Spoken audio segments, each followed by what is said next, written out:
From online hoaxes to deep fakes, the media landscape is filled with misinformation and disinformation. Big, if true, is a new weekly series premiering on TVO, and it aims to help viewers navigate through the false narratives and fake news bombarding our feeds. It's hosted by journalist Molly Thomas, and she joins us now to tell us all about Big, if true. You're nailing that. I love to take the pause. Like, the pause is important, don't you think? The pause is important so we can think about it and think, wait a second, what is that about? That would be big if true. Exactly right, exactly right. You got it. We got a fancy little promo we're going to show here first, okay? And then we're going to chat. Sheldon, if you would. In a fractured information environment, isn't it hard to tell what's real and what's not? I'm Molly Thomas, host of a new show called Big If True. We'll look at everything from misinformation to disinformation, hoaxes to conspiracies, even outright lies. And don't worry, we'll help you cut through the noise. Debuting on November 24th at 8 p.m. Cool. I can tell from that I'm exaggerating the pause a little bit. Maybe I don't have to pause so much. I might have to learn a little from you, because I was like, that pause is pretty good. You like the pause? I like the pause. It's an Edward R. Murrow thing. He used to do this during World War II when he was covering it for CBS. He'd be on the rooftops in London and he would say, "This is London." So I ripped him off for that. And everybody listened. And everyone Very listened. true. Why are we doing this show, Molly? Steve, think about your Twitter feed. Think about what you see on to? YouTube. You have to. Think about what's coming at you. You know, when I'm looking even as a journalist, I started 15 years ago. Right now, I'm like, what is this? Who is this? Is something behind this? Is there funding behind this? It's changed the way that I interact. Social media has changed it. And I think people out there are really confused. There's a lot of chaos, and they're wondering, we have questions, and I think we should question things. We should ask in a critical way what's going on here. And so this is a show to open those doors and say it's okay to ask questions.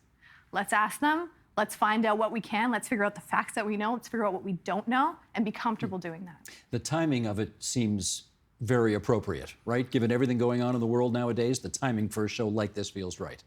It is the right time. We just had a little election go down south of us, just a little one. I heard something about that. Yeah. It's happening. So yes, it is perfect timing, but not just, you know, the U.S. election, which is our first episode is all about elections. We're talking about elections around the world. This was the biggest year for elections in history, both on a national, regional level.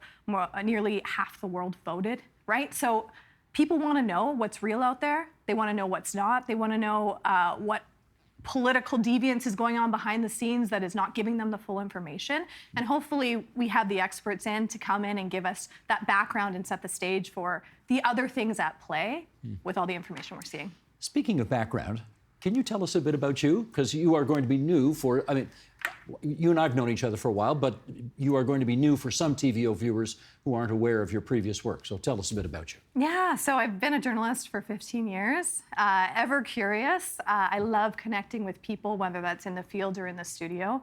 And I deeply believe in public service journalism. So I just spent my last year working on the Michener, all about the loss of school for Afghan women and girls. And I felt very passionate about that because education has done so much for me. I'm sitting with you, I'm able to have a platform and speak about things because I had a chance to go to school and learn how to speak, how to think, how to question. And so many people, especially, you know, Afghan girls, don't have that opportunity today because of what the Taliban has done. And so I spent my year really doing that. And so when this opportunity for TVO came up, I thought, what a cool opportunity to continue that education pathway, because this is also misinformation, disinformation. We're re-educating ourselves, all of us. Journalists are re-educating ourselves how to look at content, how to interact with this new world. And so hopefully that education thread has, you know, kind of floated throughout my career, but I'm very passionate about it, and so I love what TVO does in that respect. Give a shout out to your high school. Where'd you go to high school? Oh, I'm from Luther College High School back in Saskatchewan. I'm a Regina girl originally, but as a journalist have lived in different parts of the country and spent times in different countries in the world bringing back stories. So yeah, I'm definitely from the 306, but Ontario has been home for 10 years, and I've loved it. I love Toronto. I've just got the title for your memoir now. From the 306 to the 416. There you go. There we go. There that we works. go. From Saskatchewan to Ontario. We keep hearing these terms, and they're occasionally used interchangeably, and they're not the same thing. So maybe we should get you to explain the difference between misinformation and disinformation. What's the diff? Yeah, and people, I think, are confused out there over those. So misinformation is, you see something online, seems credible, you spread it. You don't really think about it, you share it, you tell your friends about it, but it actually isn't true. But you're not doing it intentionally. Disinformation is, I am maliciously trying to mislead you. And that is happening. And both of them are happening at the same time. With the amount that we are on social media, the way that we're sharing content, things are flying. The question is it true? That's what we're going to try to get to the bottom of. I tell you, the best example of this I remember was back in the 2016 presidential election. So this is Trump versus Clinton. And I saw something come across my Facebook feed. It was an article from the Denver Bugle saying, the Pope endorses Donald Trump for president. And I looked at it, and it looked like a very professional website. Right. And I thought to myself, like the Pope doesn't normally endorse a presidential candidate, but who knows, maybe he's making an exception in this case. And of course, you do 2 seconds worth of checking into it, and you realize the whole thing's a hoax. There's no such thing as the Denver Bugle. Somebody's created a malicious website. The Pope doesn't endorse anybody. Of course he doesn't endorse anybody. But here we are. Now that experience is being replicated millions of times a day across our country, around the world.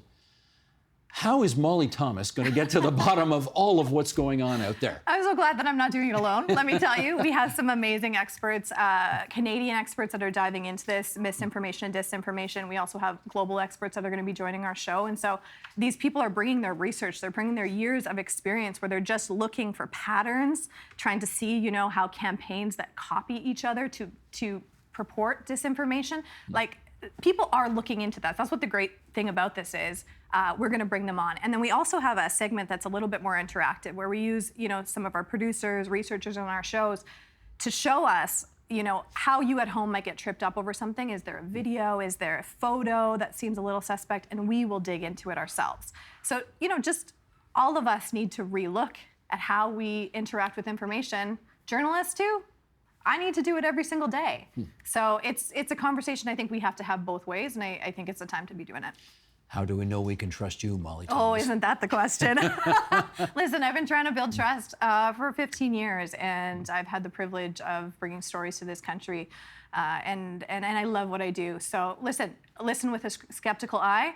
Write us if you think something is off. Tell us. We want to know that because yes, we want to also see our own biases, our own.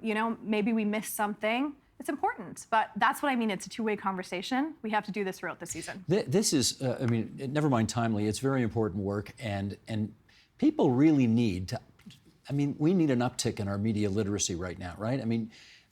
Can I assume that part of your advice to people is before you want to share that story quickly with all of your friends because you think it's just so, delicious, maybe do 5 seconds of checking just to make sure that you're not part of the problem and that you are part of the solution? For sure, but even in that checking, Steve, things have changed because you can find a lot of different articles that might support what you're saying, but what is behind those websites? Like it's a certain type of checking. And so hopefully with our interactive segment, we can start to help people maybe expand the types of fact-checking websites they're looking at. If I'm not quite sure and I have competing narratives, where else can I go? My hope is that we can all expand our media diet around websites that we can be thinking of. I'm learning new ones. I'm like, oh, cool, this is interesting, or this is looking at media bias, or looking at bias in the way that our headlines are written, and we are examining and saying, okay, is this credible? Why is this credible? Would we give this space? It's just a constant conversation, and it's not going to stop because there's just going to be more and more coming at us. So, we might be around for a while. Let's hope so. I hope so. If people want to watch this show, it airs on television when, and presumably is available online whenever, right? That's right. This Sunday night coming up, 8 p.m. is our season debut, our first episode ever. Fabulous. And of course, you can find us on YouTube right at the same time. Everything is launching at the same time. So Big If True TVO, that is our social media handle for YouTube, Twitter, where else are we? All that good stuff. You'll find us. Instagram, we're out there too. So Big If True TVO, find us, follow us, and be a part of the conversation. And remember, the show is called Big If True. We love the pause. We love the pause. Molly, welcome to the family. It's great to have you here. Thank you for having me, Steve.